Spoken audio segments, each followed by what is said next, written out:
Hello, dear friends.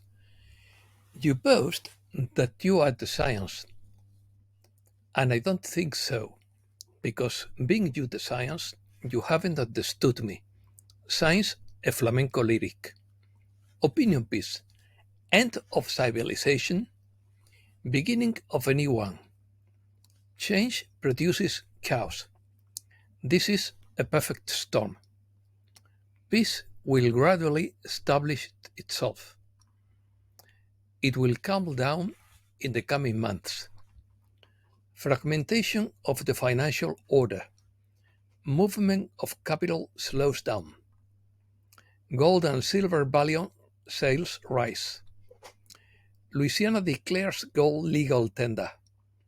5 other states did the same in 2023. South Atlantic magnetic anomaly over Brazil. Let's start. A NASA study predicts the end of our civilization in a matter of decades.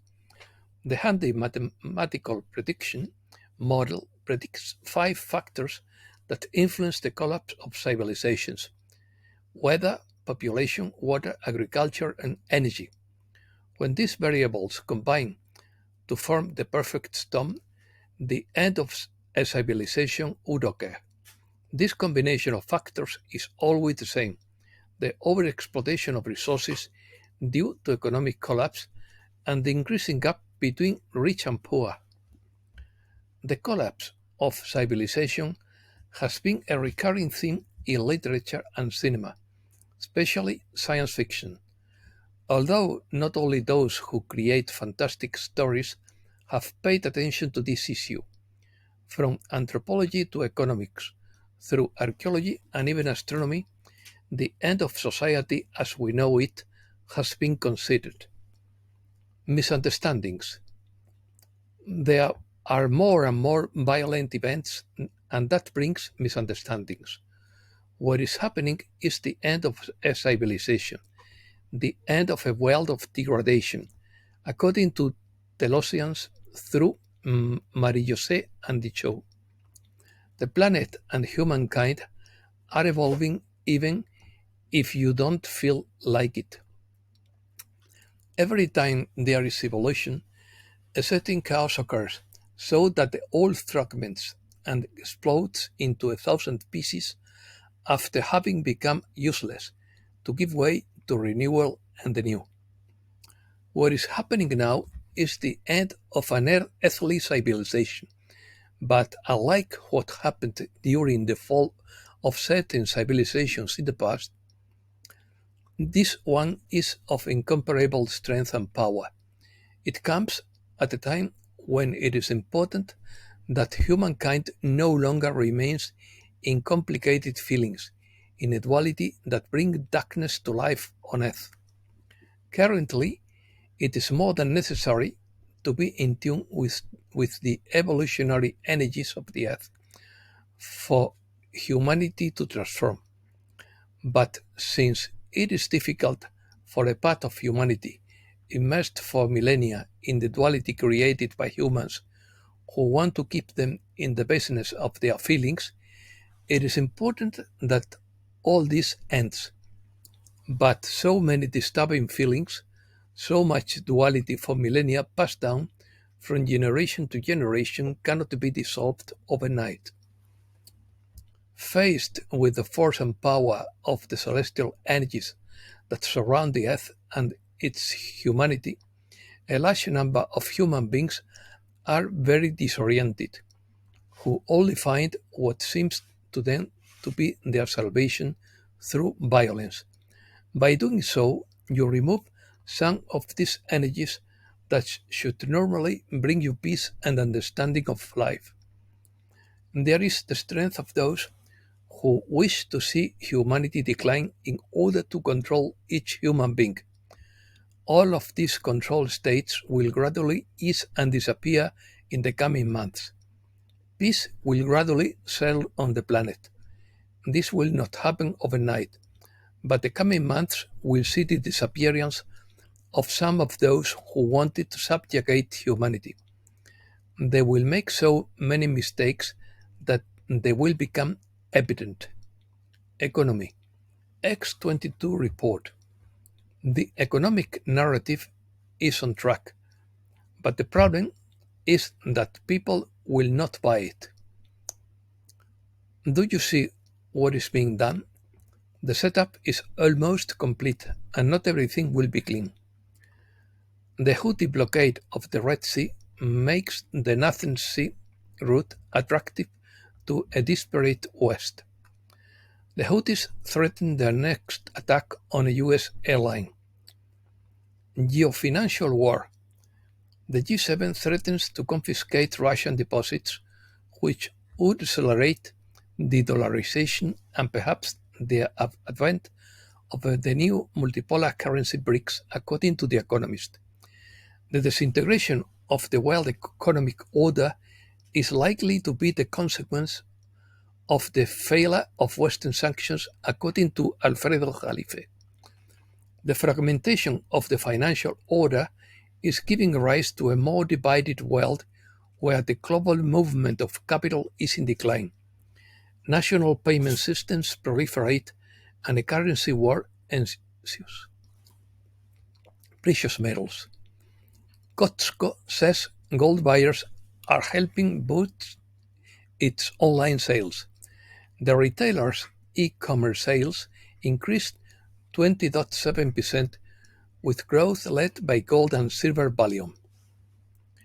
Louisiana reaffirms gold and silver as legal tender. Louisiana Governor Jeff Landry signed a new law reaffirming gold and silver as legal tender, making a statement in favor of sound monetary principles. Louisiana is the sixth state to enact strong monetary laws this year, while 5 other states did so in 2023.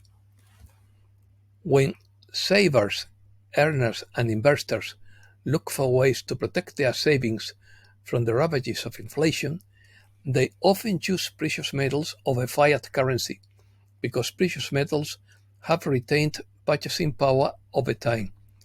This bill provides symbolic support to Louisiana's citizens, making this decision and is a modest step toward establishing sound monetary policies.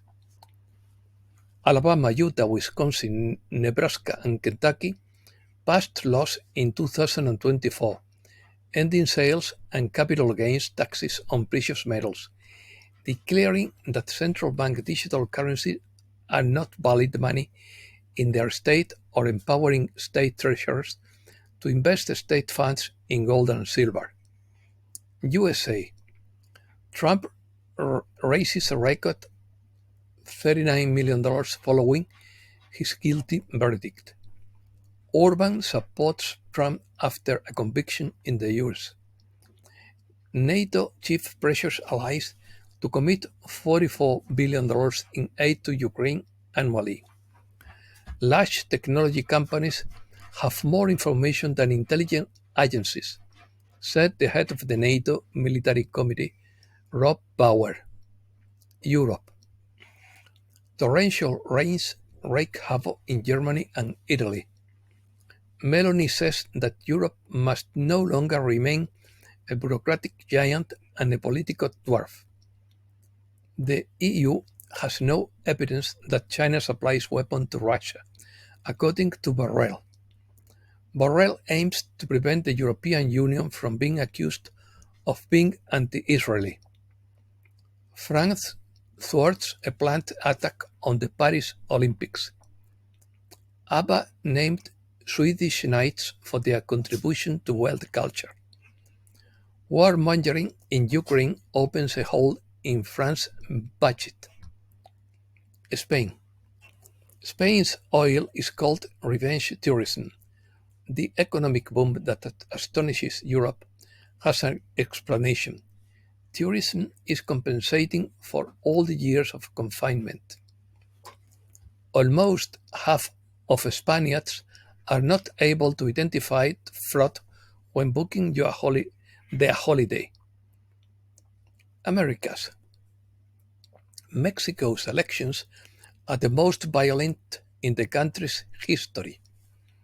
Mexico prepares for its first woman president, as 34 candidates died during the electoral cycle.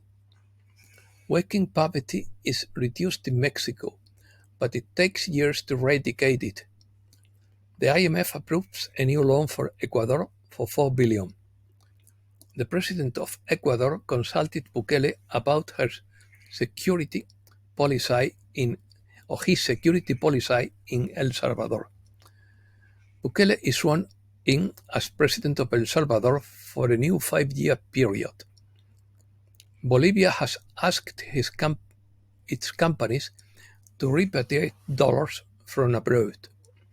Chile will expropriate the land of Colonia Dignidad used by German settlers for torture during the dictatorship. The president of Chile, Gabriel Boric, wants to legalize abortion and euthanasia. Chile joins South Africa's complaint against Israel in the Court of The Hague. The South Atlantic magnetic anomaly is intensifying over Brazil, with a weaker Earth's magnetic field compared to other parts of the planet, according to the US and UK governments. And that's all for today. Thanks a lot, dear friends.